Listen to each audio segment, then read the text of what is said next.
Shalom, brothers and sisters.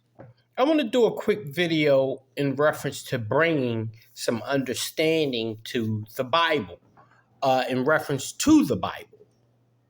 Now, this is the thing.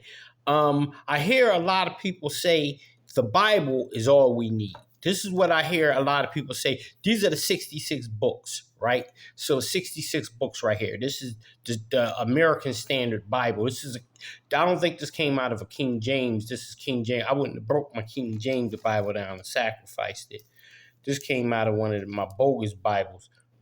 But anyway, so this is the moral to the story here.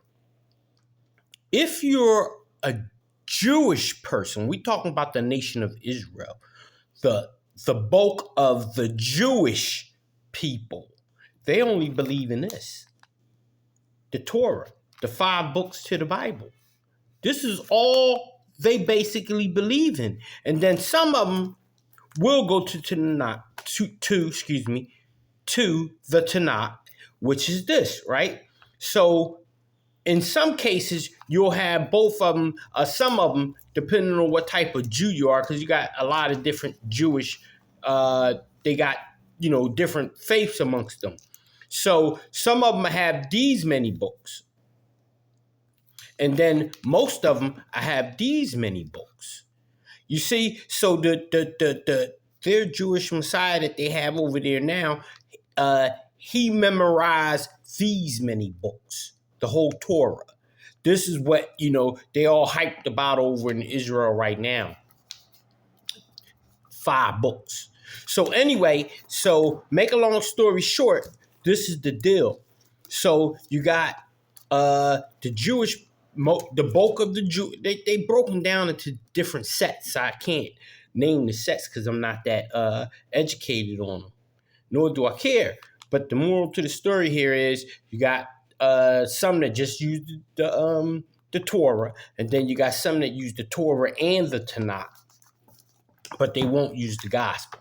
Now, the ones who comes out of the who's not part of that Judaism set, they're believers in the Messiah, they will use the gospels, right? So this is the moral to the story. I hear people say all the time, all you need is the 66 books.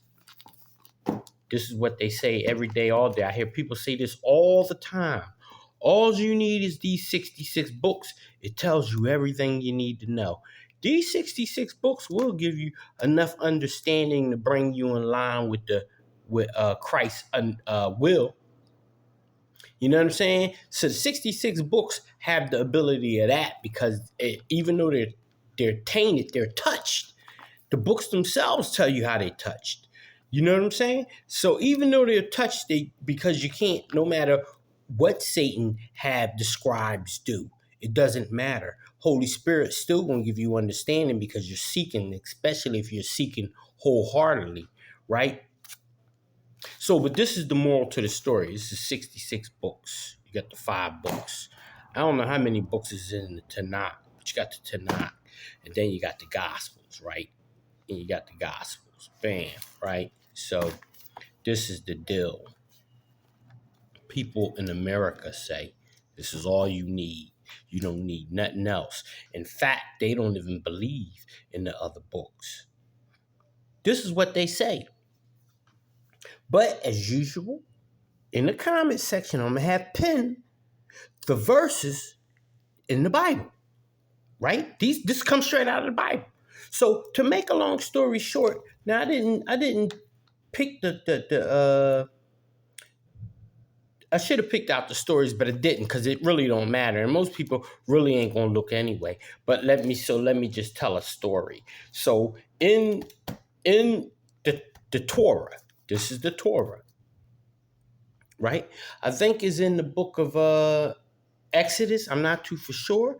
What book is written in? I just know the stories because it's got a lot of books in my belt and it's confusing a little bit when I try to remember the books as opposed to just the story, because I just go with the storyline. You know what I'm saying? Everybody give their bits and everybody prophesy in part and they tell in part. You know what I'm saying? Then I take all their parts, put it together, but I can't remember who done told me to piece to their part all the time. So anyway, this is the moral to the story, right? So they say this is all you need. But now, the Bible itself tells you. Now, I'm going to give an illustration. The illustration is this.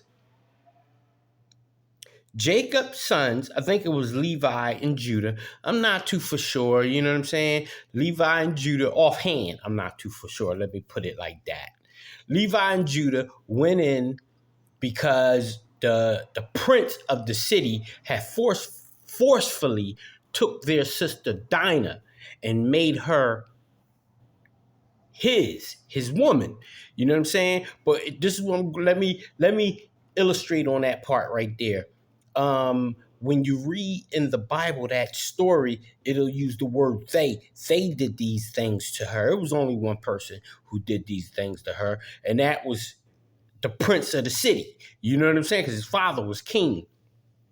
But this goes back to the Bible being touched, is what I'm saying. And then depends on what translation you read, they're using different words, and the words get people caught up. So this, again, this is what I'm saying. Let me stick to the point. The point here is that in that story, right, when they went into Dinah, when they took Dinah and Levi and Judah went in and killed all of the males in that city. It was a whole city. I mean, the city might have been, Philadelphia is big. So I'm going to just say, for the sake of saying, it might have been the size of North Philly. However, North Philly would map out in the city, within the city limits. You know what I'm saying? However big that is. But it was like a city then, you know what I'm saying? So Philadelphia is like cities within cities, because you go from Germantown to South Philly, totally different. I mean, literally, people even talk different.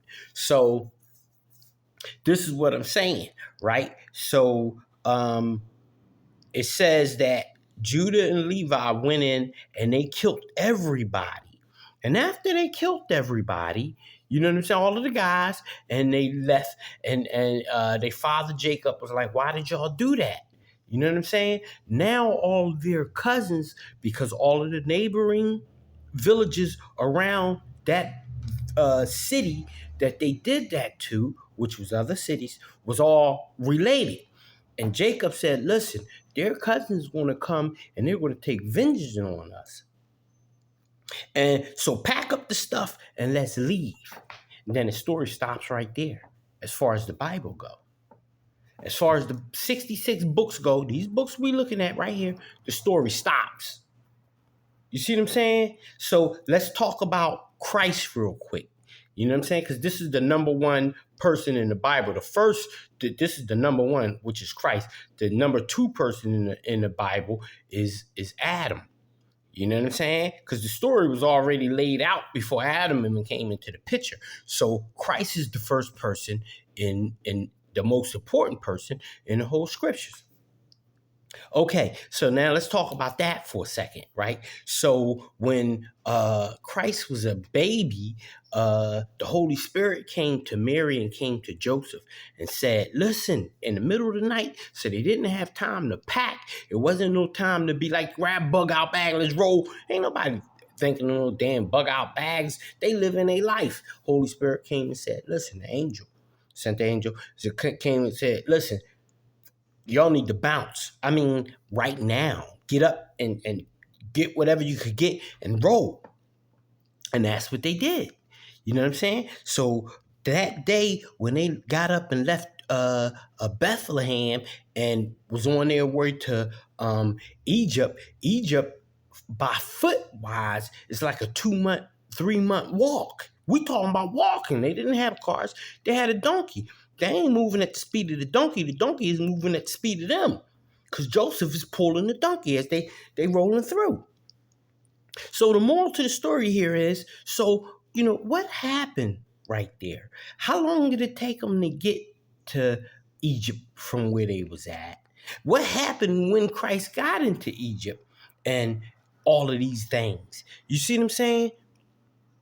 So now let me get to the meat of this video. The meat of this video is, in the Bible itself, it states that the balance of these stories are written in other books. And the Bible itself tells you what books they're written in. You see what I'm saying? Like, for instance, let's talk about Adam real quick. So, Adam is, from a human standpoint, the first person. But from a spiritual standpoint, it's Christ, because Christ, the story was laid out before Adam even came into the picture, before they even started putting Adam's body together. You know what I'm saying? It was already thought about. This is how the story gonna get played out, blah, blah, blah. So make a long story short, Adam. The Bible only tells you literally about 4 chapters of Adam's life. Don't tell you how many kids he had. Don't tell you none of these things. But what it do tell you in the book of, again, I'm going to have these things pinned, all of these verses, and make sure to be as a Berean. Y'all make sure y'all be as Bereans. And I'm going to have these, and 2, mark them in your book, because that's important. So that way you'll know. So in the book of Genesis, chapter 5, verse 1, it states how this is the book of Adam's generation, right?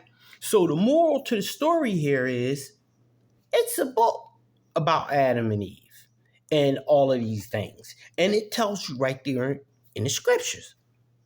You see what I'm saying? In the book of Exodus, it tells you how you have a book of the covenant. You see what I'm saying? Well, actually, the Torah is a covenant.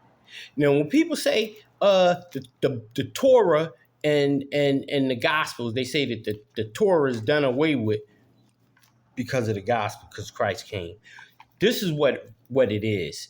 This was a covenant that the Lord Christ made with Moses and the nation of Israel. This was a covenant. Let me say that again. This was a covenant, which is an agreement he made with them. When Christ came, he made a new covenant, which overrides the old covenant. It's all about covenants. The covenants was passed down from Adam all the way down to Christ. This is what time it is. It's about covenants. And as you go through the scriptures, it'll constantly tell you how he made a covenant with Noah. After Noah, he made a covenant with Abraham. After Abraham, how he made a covenant with Jacob. After Jacob, he made a new covenant with Christ. You see what I'm saying? It's all about the covenant. And this is why people say, oh, the Old Testament is done away with. It's not done away with. The rules and regulations spiritually still stand, but 90% of it is history. It's all history about Adam and Eve, Cain and Abel, the flood. All that stuff really took place. That's history. You see what I'm saying? So, but the principle of the matter, how you eating and all of these things, and how you should treat your neighbor, all that stuff stands. You know what I'm saying? It stands. I mean, it ain't a life or death situation whether you hold to it or not, because it's an old covenant. It's still a covenant. Nevertheless, this is what it is. This is a new covenant.